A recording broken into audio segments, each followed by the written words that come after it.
Sullivan, or are you here in contact with Ambassador Antonov? That's the point of our diplomatic presence in Russia and around the world, to be in contact with the host government. So, of course, we do have a functioning embassy in Moscow. Ambassador Sullivan is in, as are Ambassador Sullivan's deputies and colleagues, in regular contact with their Russian counterparts on issues of bilateral interest. We have spoken not only in recent months, but throughout the course of this administration about the unfortunate actions that the Russian Federation has taken to limit our diplomatic presence on the ground in Russia. What we seek is parity in terms of the level of diplomatic staffing that we are able to have in our embassy in Russia, our embassy in Moscow, and what the Russians have here in the United States. We believe that the diplomatic relationship, the ability to communicate clearly, effectively, and oftentimes frankly, is important in all times, but it's especially important in times of increased tension and in the case of Russia's aggression against Ukraine in the case of conflict. Yes, Jenny. The ICC Prosecutor General is on the ground in Ukraine right now. I know you mentioned repeatedly that the U.S. is supporting international mechanisms. Is the U.S. sharing information with the ICC on potential war crimes? And then can you just clarify, is the U.S. doing its own assessment of whether atrocities like genocide and war crimes have taken place in Ukraine? Let me start with that second question, which I appreciate because I believe there is a misimpression about the process that is involved here.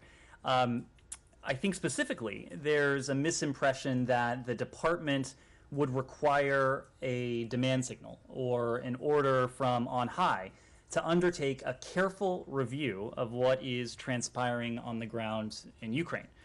To be clear, there is a constant demand signal, including from Secretary Blinken, for insight into potential atrocities or atrocity crimes committed around the world. And as a matter of course, our Office of Global Criminal Justice and their colleagues, other experts from the department, are carefully reviewing all of the inputs that are available to us regarding what is transpiring in Ukraine.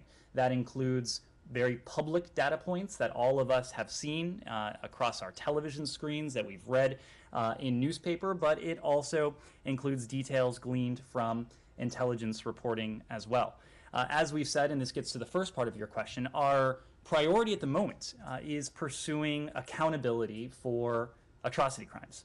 And we're supporting the efforts of various accountability mechanisms, including the efforts of the Ukrainian Prosecutor General, whose work we have assisted since long before Russia's current military campaign in Ukraine began. We've been assisting this work for the better part of a decade now. As you may know, and I mentioned this yesterday, our Ambassador at Large for Global Criminal Justice, Beth Van Schok, is going to have an engagement. She's going to engage virtually with her with the Ukrainian Prosecutor General, who is leading an effort when it comes to criminal accountability for what has already transpired in Ukraine. That will take place tomorrow. But let me hasten to add that same broader process, the process to collect, analyze, share, document evidence of atrocities and potential atrocity crimes, is the very same one that could ultimately inform other potential atrocity crime determinations, including the atrocity crime of genocide. As you know, the department has already assessed that members of Russia's forces have committed war crimes, one of the three forms of atrocity crimes, another atrocity crime. There is, just to reiterate, a constant demand signal in this building for that work for a few reasons. It helps us shine a spotlight on these atrocities. It helps us bring the world together in our diplomatic campaign in support of our Ukrainian partners and in the diplomatic campaign to hold Russia to account and to craft our public messaging, how we speak about what is transpiring in Ukraine. And when it comes to all of those elements, we will follow the facts, we will follow the law wherever they lead. Yes. So, sorry, just to sure. clarify, are you currently sharing information with the ICC, given that the U.S. is not a party? So we are, in the first instance, supporting the work of the Ukrainian Prosecutor General because there is a very clear jurisdiction in terms of her work for potentially holding war criminals, in this case, accountable for the atrocity crimes they have committed. We are consulting very closely with allies and partners about potential other accountability mechanisms. In fact, we've helped to birth at least one accountability mechanism. We, as part of our re-engagement with the UN's Human Rights Council, helped to establish the Commission of Inquiry that is now focused on this as well. The OSCE and the Moscow mechanism, the first report of which was issued yesterday, we're supporting. But when it comes to the ICC, we know that the ICC is one potential venue for accountability. We have cooperated with the ICC in the past. I believe I mentioned this yesterday, that within recent days, the trial of a former Janjaweed commander has begun at The Hague under the auspices of the ICC. That individual is being tried in part based upon evidence that the Department of State ourselves collected for his role in the genocidal campaign that the Omar al-Bashir regime carried out a number of years ago. But we are consulting very closely with allies and partners with an eye, first and foremost, to the mechanisms and to the jurisdictions that will help us see that ultimate goal of accountability achieved. Yes? Thank you, Mr. Price. Good opportunity for me. I have 3 questions. Good to see you. Number one, thank you. Number one, the Taliban still continue their policy toward Afghan girls not allowed to go to school. What will be the next consequence from the State Department? Number two, the people who approve for SIV visa still they have some problem because they have children over 21 or 22 years old. They have problem, they cannot travel without their kids. And number three, the people who applied for the SIV visa after September 10, they didn't get any response from the State Department. And also the last question, some Afghan former soldiers disappearing from the Taliban jail. Nobody knows where they are. Of course, some people think that they get killed by the Taliban. And Afghan people think that United States forgot Afghan people and all attention goes to the Ukraine. I don't know. Well, nothing could be further from the truth, as you know. We have continued to stand by the people of Afghanistan in terms of our humanitarian leadership and the contributions that we have made, including in recent days, to the humanitarian needs of the Afghan people, but also in terms of what we're doing diplomatically on the world stage together with our allies and partners. And you raised the issue of girls' education and the egregious decision last month, March 23rd, what was supposed to be the first day of the school year for school children, including girls across the country, turned into a day of horrible disappointment and despair for millions of Afghans, with the Taliban's very regrettable decision not to allow girls to return to secondary school. In doing so, the Taliban reversed commitments that they had made very publicly and commitments that we had discussed with them privately as well. Their decision, as I mentioned before, it was a deeply disappointing one. It was in some ways an inexplicable reversal of the commitments that they had made to their own people. We've made the point previously that education is not only a human right, but it is indispensable to the success of any particular country. Holding back more than half of any country's population is not a recipe for success for Afghanistan or anywhere else around the world. No country can succeed economically, no country can succeed politically, no country can succeed on any basis when half of its population, or more than half of its population, is unable to go to school, ultimately unable to join the workforce. Together with our partners in the international community, we have been working for some time, and we continue to work to support education in Afghanistan, expecting that schools last month would have opened for all. We have called on the Taliban to overcome whatever impediments exist to implementing the commitments they've made, to honor the commitments they've made to their own people each day that Afghanistan secondary schools remain closed to girls is another missed day of school, another missed opportunity, not only for the girls of Afghanistan, but for the people and the country of Afghanistan. The Deputy Secretary, Tom West, our special representative for Afghanistan, our special envoy for Afghan women, girls, and human rights, Rina Amiri, our chargé d'affaires, who's now based in Doha, they have all decried this decision on the part of the Taliban. We've also done so in coordination with many of our close partners around the world.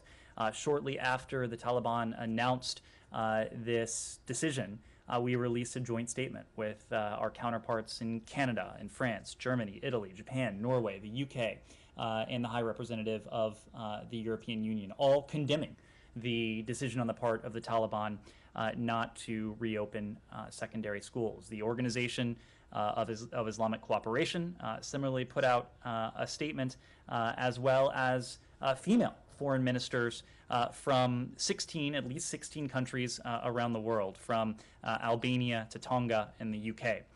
This was a topic of discussion during the extended troika that Tom West attended late last month in Tunchi, China. And we have been very clear that if this decision is not reversed, and if it's not reversed promptly, it will hold significant, serious implications for our ability to engage with the Taliban and the Taliban's desire to have better relations not only with the United States, but with the international community. Yes? On Taiwan, several U.S. senators arrived Taiwan today. Do you have anything on that first of all, and then second of all, was the State Department given a heads up before their visit? What is the message the U.S. is sending to Taiwan and China? Thank you. I don't have a comment on the congressional delegation. I would need to refer you to the members of Congress. The State Department does assist members of Congress as a routine matter, oftentimes when they travel overseas. But for comment on this particular visit, I would need to refer you to those members' site. And also, earlier in April, Deputy Secretary McKeon met with the WHO Director General, and Taiwan's participation of WHO was discussed. How hopeful is the United States that Taiwan will be invited as an observer to the World Health Assembly in May? Thank you. Well, it's something that we support, that we have consistently supported. We believe that Taiwan, consistent with its status, should have meaningful participation in international organizations. So it's something that we'll continue to support, Saeed. Thank you. I have a couple of questions on the Palestinian issue. First of all, I want to note that the Palestinian Affairs Unit Chief, George Knowles, spoke to the family of Gada Sabtin yesterday to express your condolences to the family and demand investigations. Does that mean there's a marked change? I mean, you've never done that before. Do you have evidence that this was done in a cold-blooded fashion, for instance? And she was a mother of 5, she's partially blind and so on. I don't have any additional information for you on that. As you know, our officials on the ground do often engage with Israelis, with Palestinians, but I don't have anything to read out from any particular engagement. Okay. I have 2 other questions. The Israeli Times of Israel newspaper reported that the U.S. aims to fold Palestinians into an expanded cooperation between Israel and Arab states. How do you envision this happening? Well, Saeed, you saw the Negev ministerial that Secretary Blinken attended with several of his counterparts from Israel and the Arab world. And there was a focus during the course of that ministerial on, of course, the Abraham Accords and the normalization agreements that have brought built bridges and brought new opportunities for Israelis and Arabs alike, with normalization becoming in some ways the new normal and the opportunities that come with that. But what we heard during the ministerial itself and what you heard during the press availability that the ministers participated in was a recognition on the part of Secretary Blinken, on the part of others, that normalization can't be a substitute for progress between Israelis and Palestinians. And so as Israel and its Arab neighbors enjoy additional opportunities owing to the progress that normalization is bringing with it, there was a concerted desire on the part of Secretary Blinken, on the part of his Arab counterparts, on the part of Foreign Minister Lapid of Israel, to do what we can across several different areas, the working groups that are emanating from the Negev Forum, to achieve progress when it comes to conditions for the Palestinian people. And my last question regarding the human rights report, the human rights report that was issued a couple of days ago, it talks extensively about the West Bank and Israel and so on. My question pertains to the 6 human rights organizations that were listed as terrorist organizations. They issued an appeal to you, to Europeans and so on, to follow through. I mean, you were investigating this. You, I guess, requested the Israeli to supply you with why they listed them to begin with, and that was back in October. Where do we stand? Have you gotten a satisfactory response from the Israelis? You believe that these organizations should be or should remain listed as terrorist organizations? Well, we have received detailed information on that very question from our Israeli partners, and it's something that we're continuing to review. But is their response satisfactory as far as you're concerned? We've received... That they have committed such a grievous act to require enlisted or being enlisted on the terror organization. We've received detailed information from our Israeli partners on the basis for their designation. We're taking a very close look at that ourselves. Michelle. Do you have any update on the talks with Iran? Any new session in Vienna soon? And did the U.S. freeze any money for Iran, or do you know of any of your allies that unfrozen any amount? All of our sanctions remain in effect, and all of our sanctions will remain in effect until and unless we're able to achieve a mutual return to compliance with the JCPOA. It's been very unfortunate to see a number of stories that are false, that are completely untrue, not only on the questions of sanctions, or reported sanctions relief, I should say, but the related question, or the way it's been conflated, of false claims of a detainee deal. The fact is, unfortunately, we don't have any breakthrough to announce. Any information relating to our negotiations regarding wrongful detainees, Americans who were held wrongfully in Iran, would come directly from the State Department.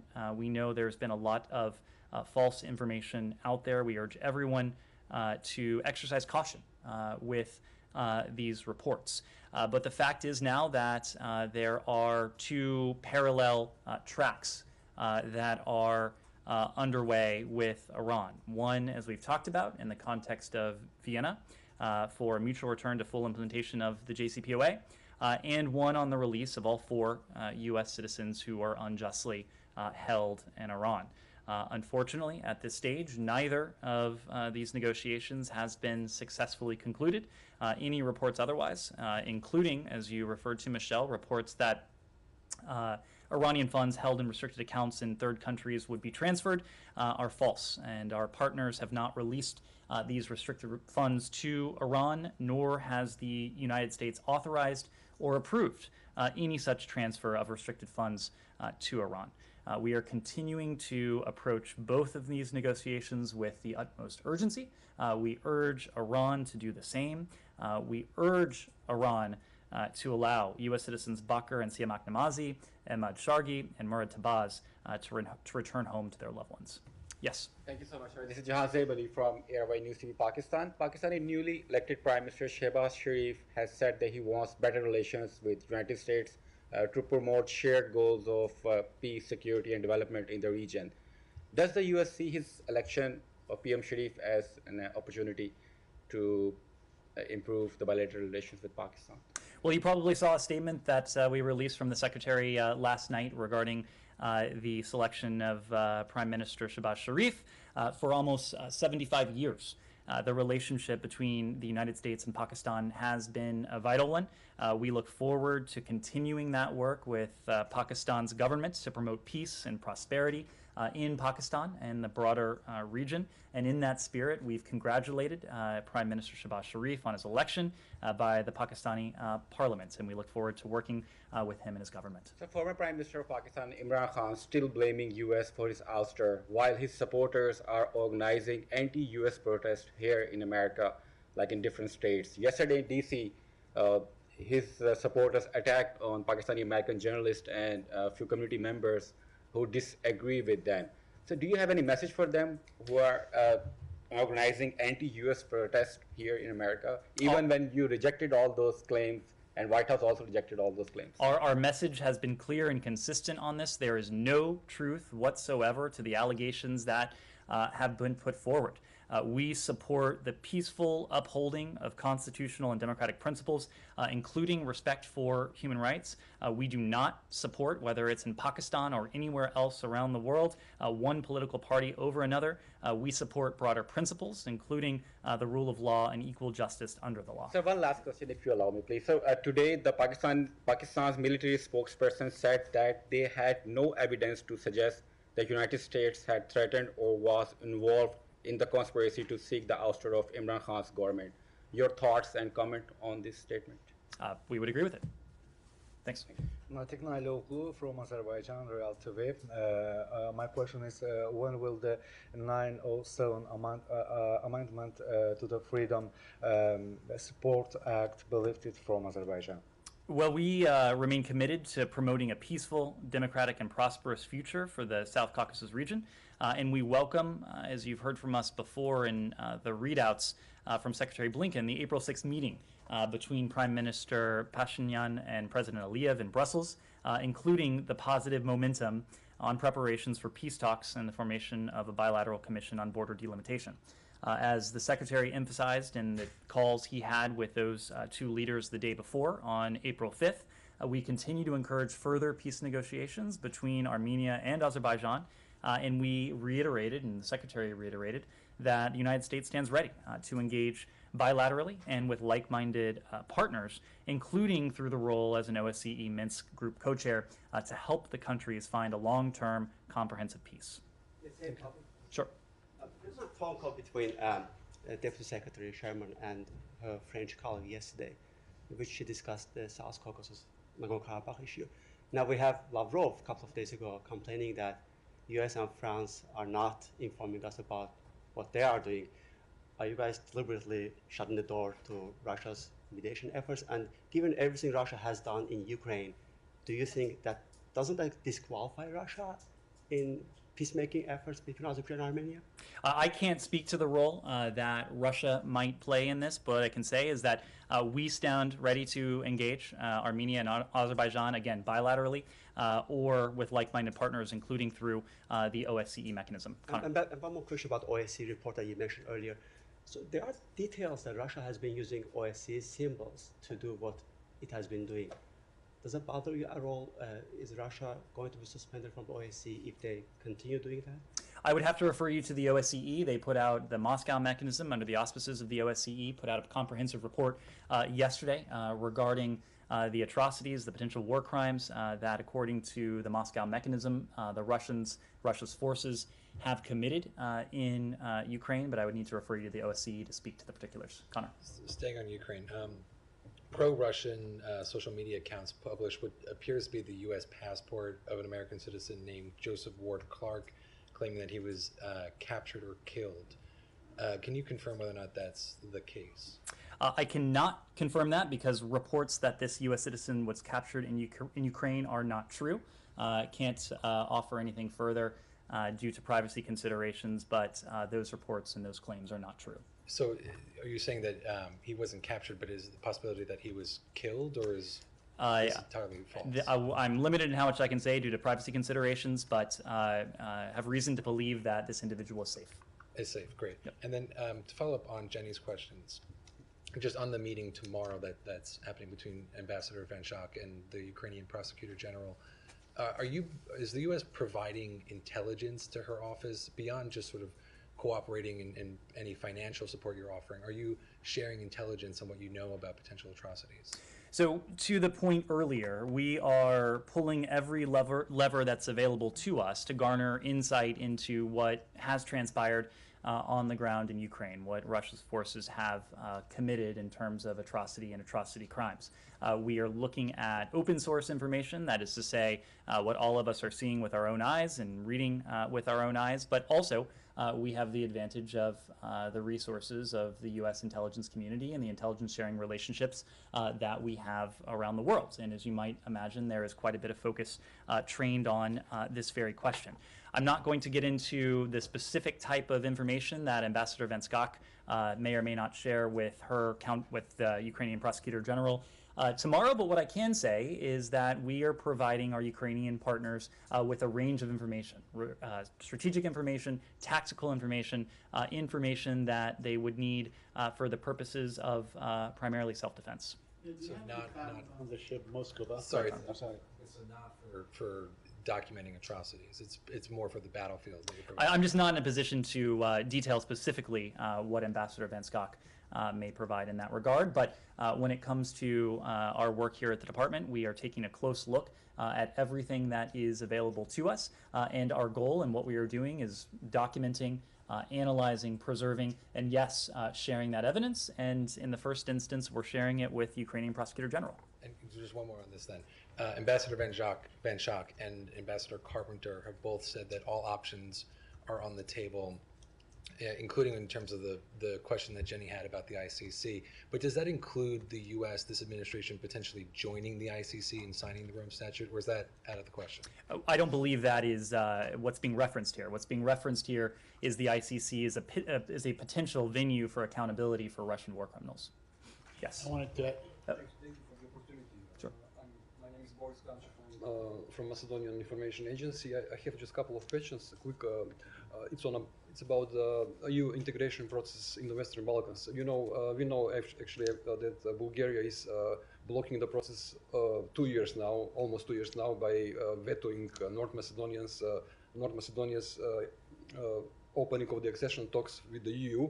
So my question is are US supporting the process to be untied, because Albanian Prime Minister recently met with the German Chancellor, and they said that, I guess Albanian Prime Minister said that they might start the negotiation process with the EU besides Macedonia, and Macedonia to be left behind, blocked by Bulgaria.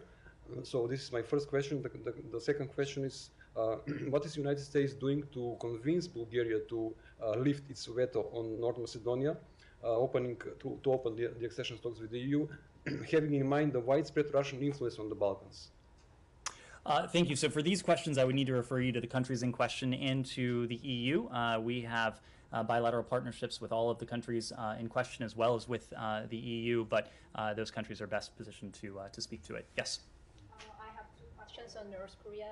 First is the U.S. Treasury imposed another sanction on North Korea today, but yesterday the North Korean regime opened a luxury housing complex in Pyongyang. So do you see this as evidence that there are many loopholes in North Korean sanctions enough to that North Koreans can build luxury houses in their capital?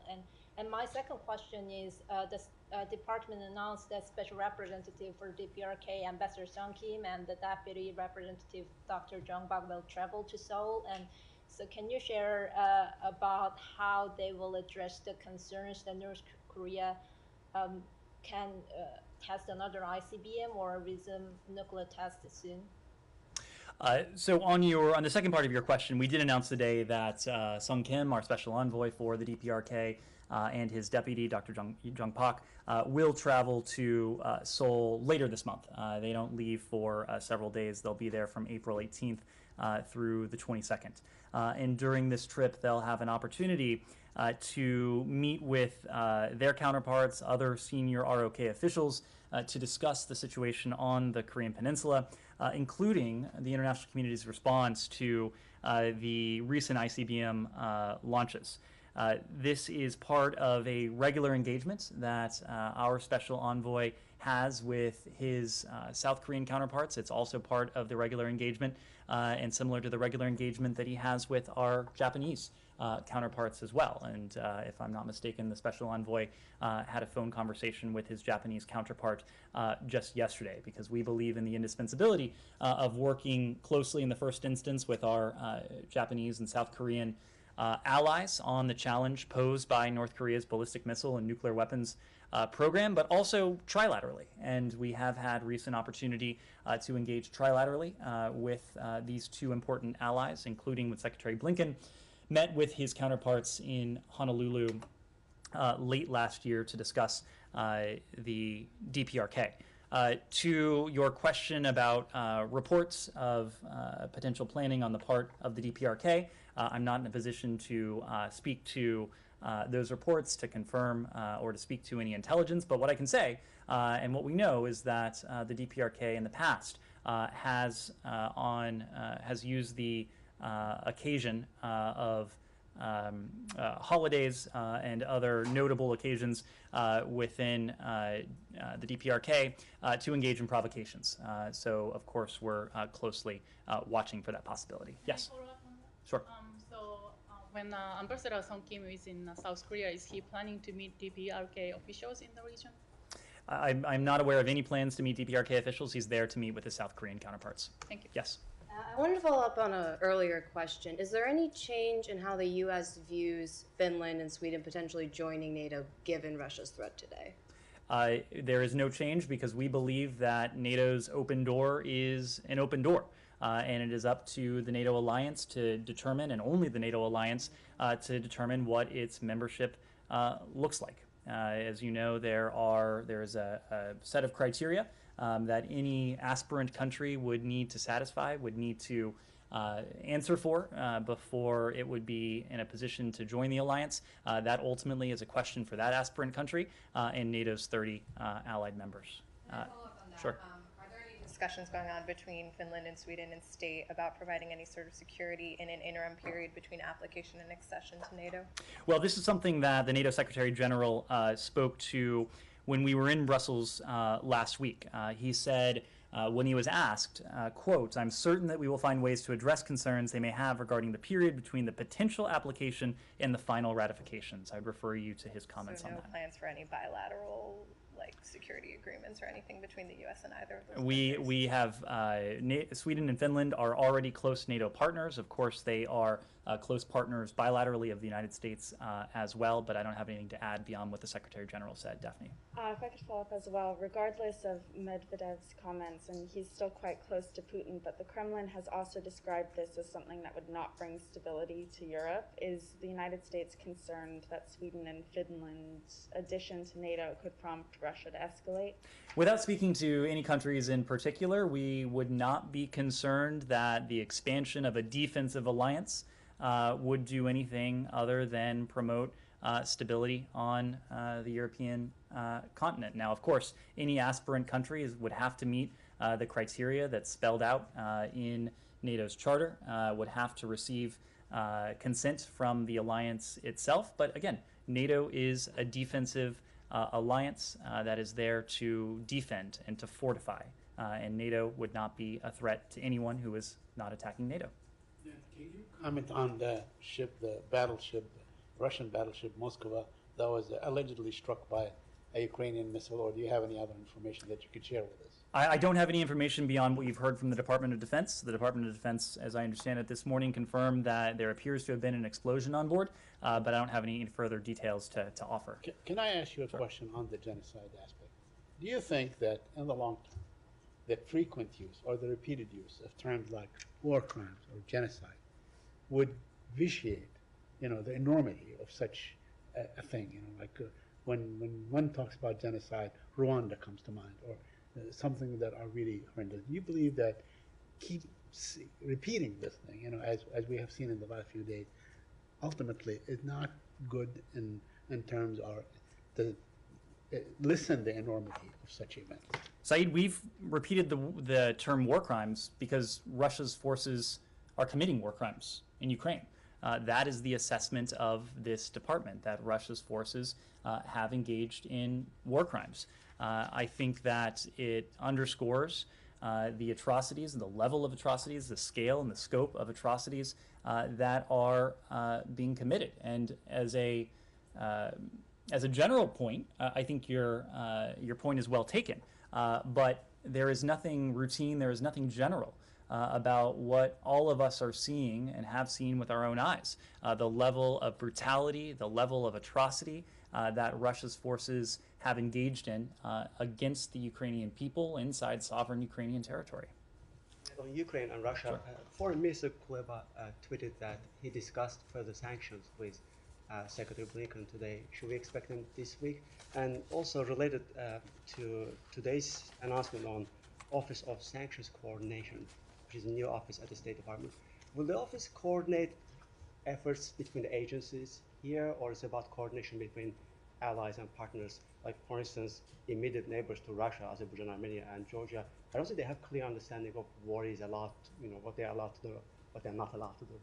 So that'll be a key charge of Ambassador Jim O'Brien, who is the head of that new office at the Department of State. I hope many of you saw the announcement this morning that Jim O'Brien, who was confirmed by the Senate last week, is now hard at work in his new role this week. He will work throughout this building. He will work with the interagency throughout the administration, but he'll also work with allies and partners to ensure that our approach to sanctions, the implementation of sanctions, the development of sanctions, specific ones, and sanctions authorities are coordinated and implemented effectively with allies and partners around the world. Remind me of your first question?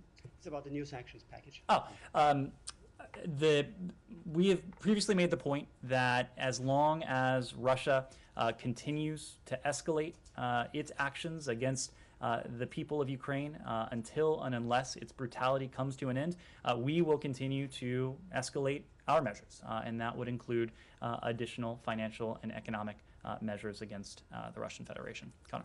On sanctions, as Russian forces now prepare for this offensive in the east and in the south, is there any sense of urgency to apply new sanctions to provide obviously this new $800 million tranche of weaponry in order to try to stop this offensive from even happening in the first place? Well, Connor, I think what is true, and you've heard this from our Department of Defense counterparts, is that the Russians have quite a bit of firepower, in part because they've been defeated in the Battle of Kiev, a battle that senior Russian officials apparently thought that they would be able to win within a couple days of initiating it in February. We're now some 6 weeks into this conflict, and Russian forces have been repelled from Kiev and are now repositioning to the south and the east to begin what we believe to be a concerted campaign against those areas. So what we are doing in the face of this shifting tide of battle is providing our Ukrainian partners precisely the level and the particulars of the security assistance that they have requested and that they would need to defend themselves from the campaign that the Russian Federation plans to undertake, we believe. That is one element of the equation. The other element of the equation is to continue with the pressure on the Kremlin. And that pressure primarily has taken the form of financial sanctions, other economic measures that by just about any metric have had a profound effect on Russia's economy, on Russia's financial system, on Russia's positioning in the world. You take a look at the economic toll of this. And because of the coordinated sanctions and other economic measures, Russia's economy is forecast by most estimates to contract by some 15% over the course of this year. Some 30 years of economic integration have been wiped out in the course of the past 5 or 6 weeks. 600 companies, multinational companies, have already been forced, have already chosen to leave the Russian marketplace. That the pinch, the hurt of that will only compound over time as inventories continue to be depleted with nothing there to replenish them. Inflation is at some 15%. The Russian Federation, the Kremlin, has been forced to employ draconian and drastic measures to artificially prop up its ruble and to keep its stock market afloat artificially. So Putin is facing a strategic defeat on the military front, on the economic front, as we've just talked about. Politically, President Putin is a pariah. His country is isolated. Diplomatically, you can measure that in terms of the votes we've seen at the UN, of the condemnation that is raining down on Russia from all corners of the globe. His cronies face international sanction. Their assets are being seized. They're not able to travel. But also strategically, and you take a look at the strategic implications of what has already been borne by the Kremlin. Putin, I think, and this goes to the question we were just discussing about NATO, but the fact is, as the Secretary likes to say, that President Putin has precipitated just about everything he has sought to prevent. That, of course, has been the case during this invasion of Ukraine, but this goes back over the course of the better part of a decade. Starting in 2014, when the European Reassurance Initiative began, when the United States began to increase our investments in the European continent. NATO is more united, more determined, more purposeful than it has been really since any time since the end of the Cold War. And President Putin faces an international community that is arrayed against him in a way that it never has been before. So whenever this ends, however this ends, Russia, we already know, will be weaker, it will be enfeebled, it will have endured a strategic defeat. And we can already see elements of that, the military elements, the political elements, the economic elements, but also the strategic elements. But it doesn't seem to be stopping this coming offensive now. And my question is there anything economically, in terms of the sanctions, that you were preparing that you think could have that effect, or you think this offensive is going ahead either way? When President Putin made the decision to go into Ukraine, he did so knowing, because we were very vocal, both in public and in private, about the severe consequences that would befall his economy, his financial system, his government, were he to make that choice. President Putin has prioritized this military campaign in Ukraine over just about everything else in Russian society.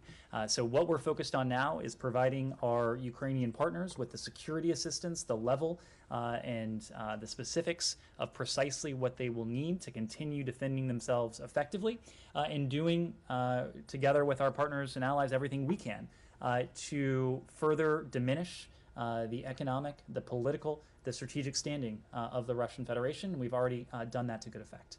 Final question or so, Jenny? Given that a number of officials in this administration have said this next phase of the conflict could be months and months long, what conversations is the State Department having about sustaining this high level of support over the course of many months, given there could even be like supply chain issues, for example, or just logistical problems? How are you planning around that? So we have been, I think, heartened, if not at all surprised, by the level of consensus and near unanimity in the international community. And really what is at the core of that consensus, number one, the efforts that the United States has put into this, not over the course of the past 6 weeks, but almost over the course of 6 months now. This was a campaign that started for us last year. Even then, it was a campaign that was built on the first year of this administration, that was predicated on rebuilding, on repairing, on revitalizing the systems of alliances and partnerships, those very systems of alliances and partnerships that have been so very critical to our ability to stand up to Russia and to stand for what our Ukrainian partners are fighting to defend. I think the world has continued to be shocked by the level of atrocity, the level of violence, the level of brutality that Russia's forces have engaged in against the Ukrainian people. I think that will necessarily maintain this level of consensus within the international community. We've had an occasion, several occasions, to gather in Brussels, in other parts of the world, with our key allies and partners who are with us on this, whether that's NATO, whether that's the European Union, whether that's the G7, whether it's our partners in the Indo-Pacific, who of course have been a key element. And there is no sense that these countries are preparing to move on, to look the other way. And in fact, every time we gather, there is renewed horror, there is renewed condemnation, there is renewed determination to continue to see to it that our Ukrainian partners have what they need. Now, there are practical challenges that come with this, supply chains, supplies, other elements of it. Those are things that we are working through, but at a political level, at a strategic level, there's been no indication that we've seen that the focus, the determination, the perseverance will diminish over time. Thank you all very much.